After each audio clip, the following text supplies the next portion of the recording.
Hi everyone, it's Wednesday, October 11th. I'm Abby, and this is Talk to Me Tuesday. Well, I didn't get as much sewing done as I had hoped, but I still had a quilty week. Last Wednesday, our quilt guild met at the Bennington Museum, and we were given a private viewing and seminar about the Jane Stickle quilt. I don't know if you've heard of it, but it's a woman from Shasbury, Vermont, which is where I live, who back in the well, they figured she finished the quilt in 1863. It had to have taken a long time. It made this beautiful quilt all by hand with over 5,600 pieces, and none of the blocks have the same colored fabric repeated in another block. Brenda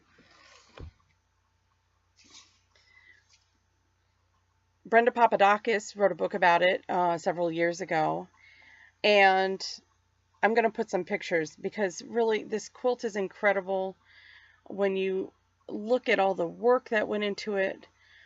She was a farmer, she and her husband, and later in her life, after her husband had died, she was boarding in a house. And from what I understand too, she was also disabled.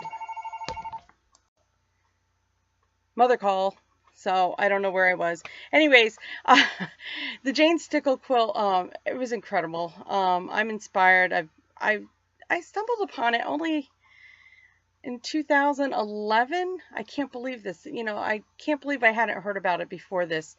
I had come down for my best friend's wedding, and I had heard it was on display. It only comes out for a month a year, and so I went to see the quilt, and then I ran up to the wedding for my friend. And it really is, when you see it up close and all the handiwork, and she had to have been a fantastic mathematician. Just, it's incredible. If you ever get a chance to come to Vermont, give me a call, and make sure it's in September, October, and I'll take you down and we'll go check out the Jane Stickle quilt.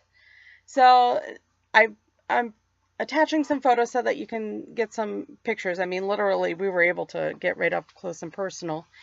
And I hope you check out some things on Pinterest and get to see what it's about.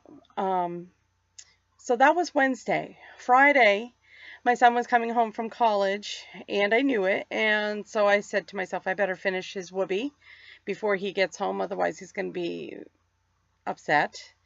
He got home 2 hours earlier than I expected, and I was working on wubbie, and he came downstairs to say hello, and he's like, "What are you doing?"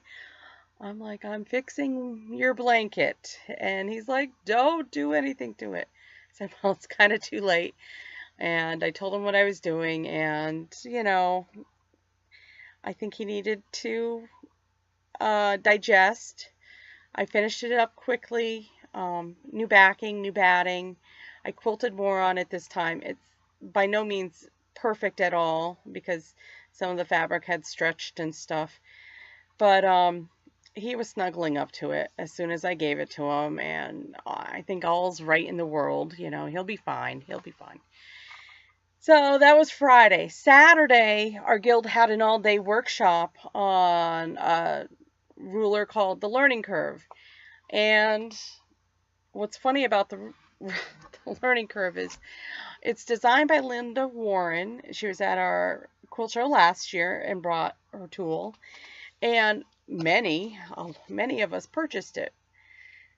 And then it sat in the desk, sat in my drawer for over a year. Never took it out. Never tried to figure it out. Too complicated. Well, within 10 minutes of her teaching us how to use it, I fell in love with this thing. So now, as you can see on the back wall, I'm going to be having some circle blocks. Playing with the fabric, tons of stuff you can do. Like up here, I was playing with it. You can make a wave. She had a wave going around her whole outside of one of her quilts. It was really neat. So, if you get a chance, check it out online. It's called The Learning Curve. Linda Warren designs. She's from New York. She's probably about 45 minutes from here. And I'm so happy I took the class. I can't tell you how many tools I have and probably how many I haven't used at all. And why I hold on to them, I don't know. But anyways, so that was about it.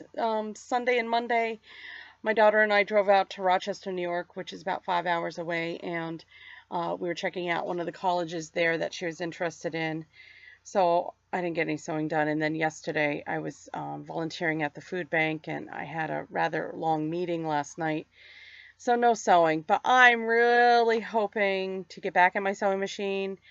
I gotta do some housework, some, stuff that I'd rather not be doing, but gotta get it done, and then I'll free up some time for me to get back at the machine. I hope you guys all have a chance to sew this week. That's my goal.